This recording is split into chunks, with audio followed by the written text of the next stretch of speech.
You're entering Corsi Nation. This is Jerome Corsi, and today it's Monday. It's October 20th, 2025. We're going to cover several stories today. I'm going to start with the no-name protests that were going on across the country. Then I want to do a discussion about Russia and Ukraine and what's going on in Trump's now attempt to settle the war. And then we're going to end up with a little bit of discussion about China and whether or not Xi is losing control over China. China seems to be in some pretty difficult economic positions. Let's start right in with the no-name protests. And Chris, I want you to comment on this, but in a minute. So I'm going to go. There's a very interesting article in Zero Hedge this morning. And what they're featuring is that evidently a lot of the people who attended these meetings were the geriatrics. I mean, they were the old aging hippies who, this was supposed to be a big protest nationwide, Democratic dark money NGO network, which left-wing billionaires funded for a color revolution style nationwide mobilization on Saturday. These are the same tactics U.S. intelligence agencies have used to overthrow regimes with the help of George Soros.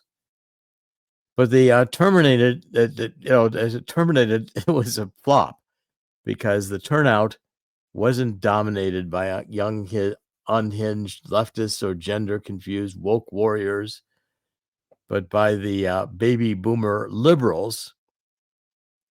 And it was Mike Benz described it as the coup de flat, that coup de flat. In other words, it was nothing. It didn't go over. So, Chris, what do you think? I mean, I see all the signs and everything. By the way, yes, the Communist Party also supported it. But here you've got these are the people who attended it. They're grandmas and grandpas. Grand Tifa. That's kind of funny. Yeah, I remember back I live in the Hudson Valley. We had in the 80s, I guess, the anti-Bush old ladies calling themselves the Raging Grannies. Right. A lot of these people are ex-hippies who want to go out and try to protest again. They realize they didn't make much of a difference before. They think they're doing it. I don't think they really understand how full-on communist this movement is. Some of them. Others just want to go out and do something. They're bored. Did you see the last No Kings parade? There were a bunch of elderlies banging on pots and pans. It reminds me back when I was younger. My brother, sister, and I would go to this place in Maine called Point Sebago. It was a resort campground. Had everything to do. The toddlers, the 2 to 4 year olds, would have a weekly pots and pans parade. They'd walk around bang spoons on pans and pots and things like that and make noise around the beach. That's what that reminded me of. Well, it's the thing that concerns me is that all this dark money network that funds it, the Arabella network, Soros network, the Gates Foundation, Ford Foundation, Tides Foundation, Rockefeller. Tides is already tied to Soros, by the way. Yes. And, Peter Schweitzer and Seamus Bruner, the Government Accountability Institute, called them Riot Inc., the Permanent Protest Industrial Complex. And this is No Kings 2.0. So these protests are far from organic. This movement is manufactured, coordinated, and very artificial. And there's an interesting thing about, say, they don't want no kings, they want their kings, which is really the truth. But Schweitzer and Bruner calculated that they traced $294 million to the official No Kings 2.0 partners and organizers, all funneled through the same Riot Inc. dark money networks. So Arabella gave $79 million, Soros $72 million, Ford $51 million, Tides Foundation $45 million, Rockefeller $28 million, Buffett $16 million. Well, the left has got all this money. The right has virtually, it's impossible. I mean, my foundation, God's Five Stones, we're lucky to have, a few $1,000s in these people are getting millions to protest against Trump and against, I guess this is also the late night television crowd. Is that right? The funny thing is, you were talking about this off air. A lot of the protesters are elderly. Now, I'm pretty much approaching that demographic in a bunch of years anyway. But the fact is, it's funny. I suppose the younger people, some of them got a little bored with the attention. There are studies that young males in Generation Z are leaning more towards the right. Young females are out there screaming because that's just what they're going to do. But it looks like the aging hippies are out there trying to their last grasp at glory, if you will. I'll go with this too. There are several studies of people who have, let's just say, a certain level of intelligence who cannot separate television and television characters and or personas with real life. Donald Trump has always been portrayed as the playboy. Well, he kind of was in the 80s, in the 90s, and of course his apprentice, his demeanor as far as firing everybody right and left. A lot of people kind of associate him with his character and his flamboyance, if you will, rather than the actual policy, which they will find, funnily enough, that they agreed with maybe 10, 20 years ago in a lot of cases. They just want to be out there. I suppose it's just something to do. Others, as we know, are getting paid. I don't think the raging grannies here aren't. Well, it's interesting because I think we're going to see, this exposed more for the money than anything else. Yes.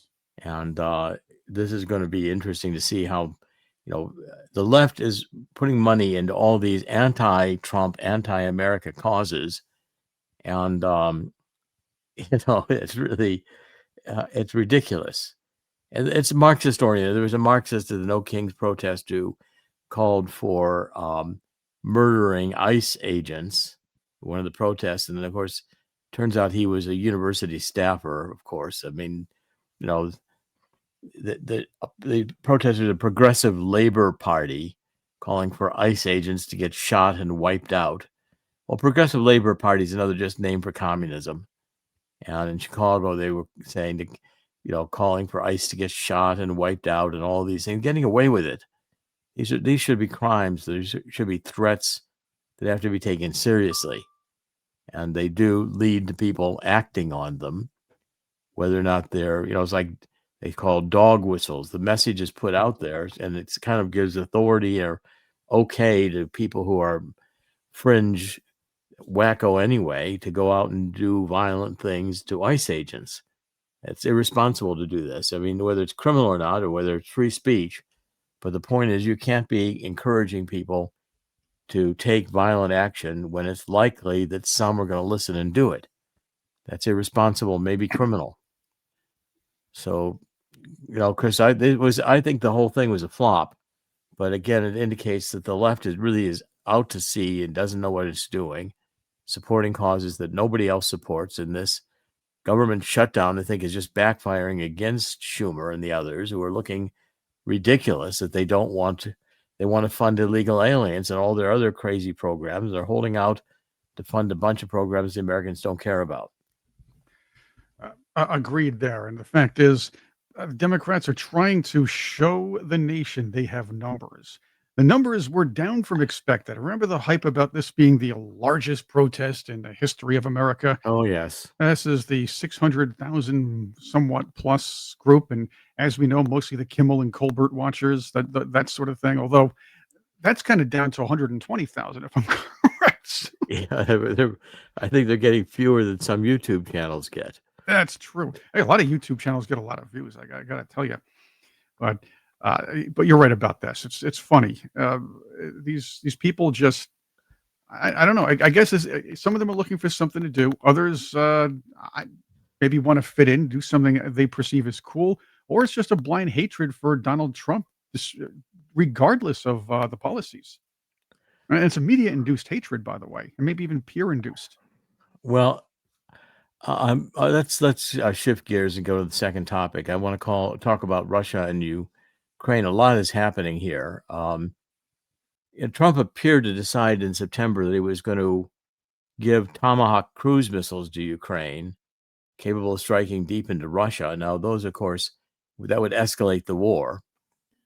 And yet, last Friday, October 17th, Trump refused at a meeting with Zelenskyy to provide the Tomahawk missiles. It was a contentious meeting, and Trump insisted that Zelenskyy must surrender this Donbass region in southern Ukraine, even though Kiev still holds a quarter of the Donetsk province. It's largely a Russian-speaking province, but it has not yet been taken over by Russia. If it did, it would provide a clear path into Kiev. Now, the turnaround in the policy seemed to be here a phone call that Putin prompted with Trump the day before. And in that, that was evidently had a long conversation. And Putin suggested, and Trump agreed to meet in Budapest, Hungary, for another round of talks. But the Trump backed off from his statements with Zelenskyy at the General Assembly, suggested that, when he suggested that Trump could win the war. But now Trump has returned to his original, to a more sane position, calling upon Kiev and Moscow to stop the war immediately, suggesting that in a peace deal, Russia would retain the territory its military has gained. Trump, when he landed in West Palm Beach after the meeting, said, "You go by battle line, whatever it is." After the meeting,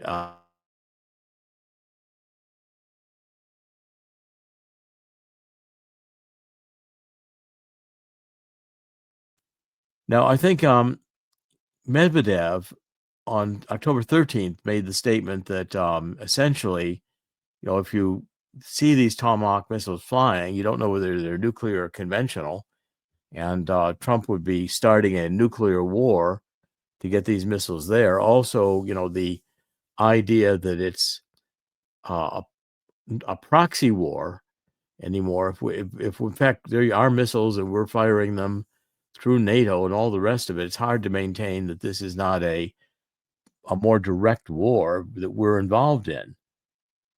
Okay, so what is the case is that I think this comes from General Kellogg, who's been warmongering against Putin in Ukraine, and a conflict between Kellogg and Special Envoy Steve Witkoff, who's met with Putin 5 times this year.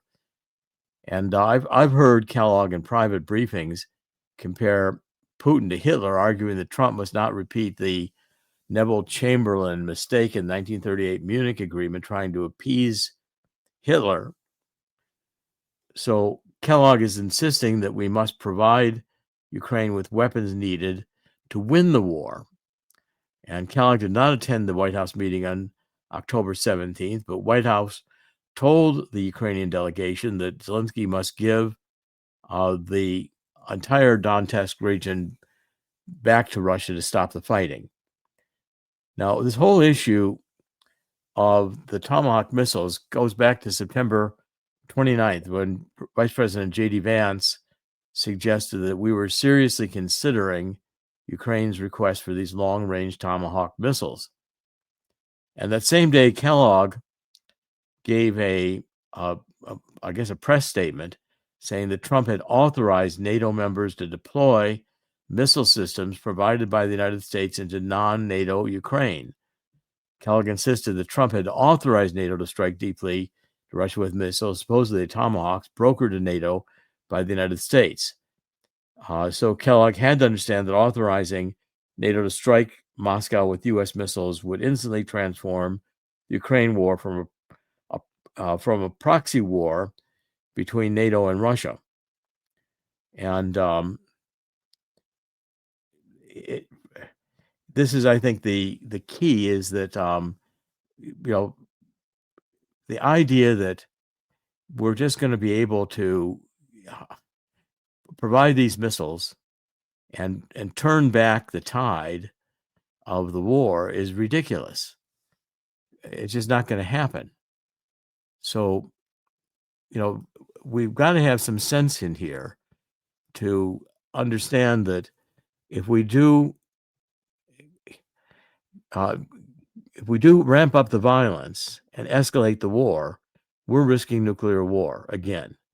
And both Russia and China, I think, would be willing to go to nuclear war over Ukraine. I think they both feel like they've got some strategic advantage.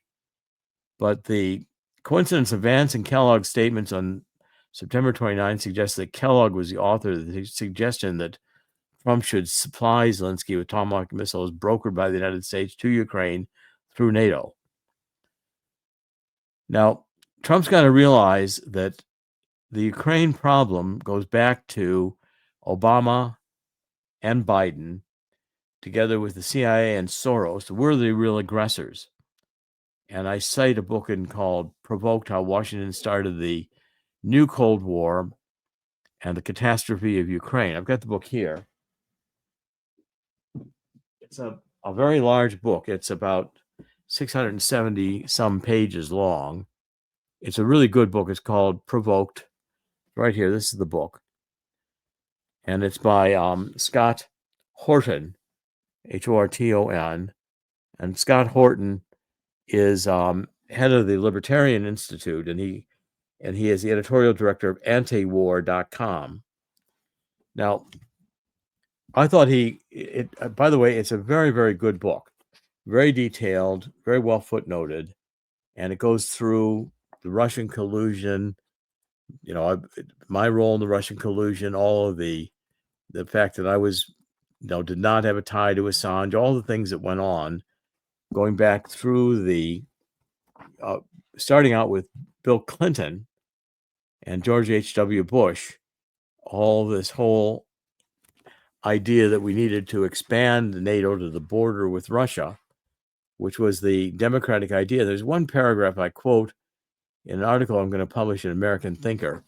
I want to read it to you because I think it's really a very good summary of a lot of what we're dealing with. Hinton wrote, the current fear campaign against Russia in the American media is no different from the demonization of any of the U.S. government's enemies here and around the world.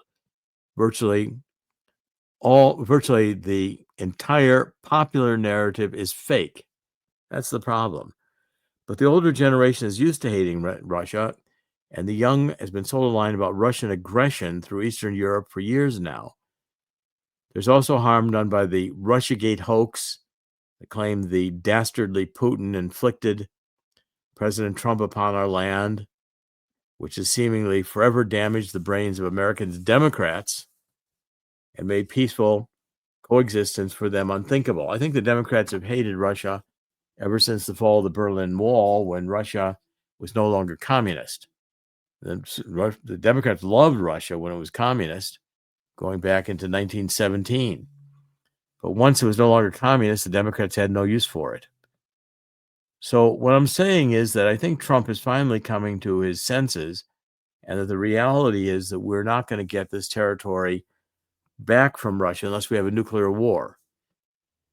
So the only solution is really to stop funding Zelenskyy and NATO, if Trump needs to do it that way. That's the only real solution.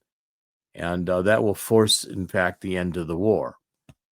So I'm writing an article about it. I'm about almost done with it. I've got to make some changes in it. I want to refine it just a little bit more. But it's, I think, an important article examining the predicament that we're in. And Chris, do you have any comments on this? I mean, we've been at this war now for years. It's not going to be ended with Russia withdrawing from Ukraine.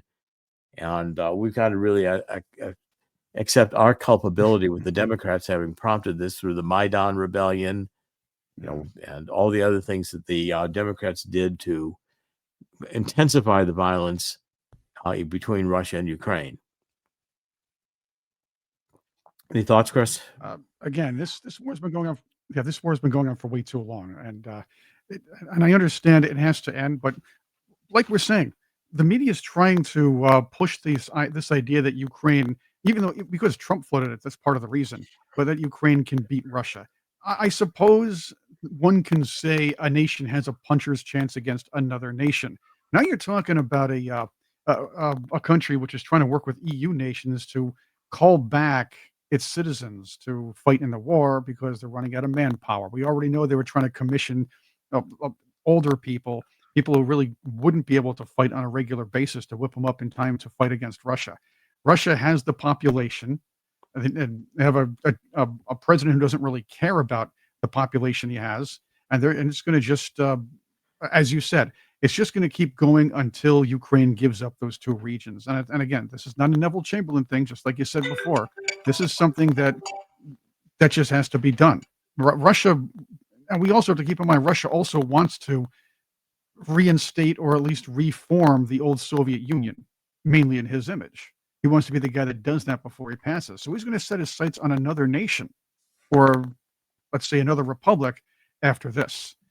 Is he going to wait till Trump's gone, or is he going to do it when Trump's president? That's a good question. Well, I think this is coming to, I think, a point where it's going to be resolved, and I think that's going to have to happen pretty soon. I'm seeing this drama playing out, and I think it's really coming very, very closely to a conclusion. And I'm hoping that this meeting in Hungary will make some sense. But I do think Trump's going to have to say, I'm done funding it. If we're done funding it, the war ends, because NATO doesn't have the resources to fund it. Europe is already in desperate economic situation, and I don't see the war continuing. Okay, I want to move on to a couple more stories. We're following very closely, and I continue to follow the price of gold. And today gold is at $4,282. Now, gold has gone right through the $4,200 barrier. And I've said it would be at $4,000 by the end of the year. It looks like it'll be at $4,500 by the end of the year. And silver's at $52.28 right now. So if you take a look, and we've revamped the Corsi Nation website a bit to tune it up. Take a look at the tabs at the top, and Chris will show you. I think you can see that we've got gold prominently figured there. Chris is showing you right now our website on the God's Five Stones, and we are advancing things on the voter registration issues. That's coming to a head as well. By the way, as I kind of predict it would happen, the White House looks like it's hired this Kurt Olson, former congressman, whose task is going to be to start getting information out about the voter integrity issue, and much more on the fraudulent practices, including the algorithms which we've shown on God's Five Stones allow the creation of these millions of false voters that yet get legitimate state IDs and can be used in mail-in ballot schemes. Now, the gold and silver, if you go back to that Swiss America website, take advantage of this 250 coins you can get of these Walking Liberty half dollars. They're almost pure silver. And silver is a good buy at this time. This is a one-time offer for new customers of Swiss America. And if you just fill out the form here, Swiss America will contact you. But if you get some of these, you'll have some metal which will appreciate in value.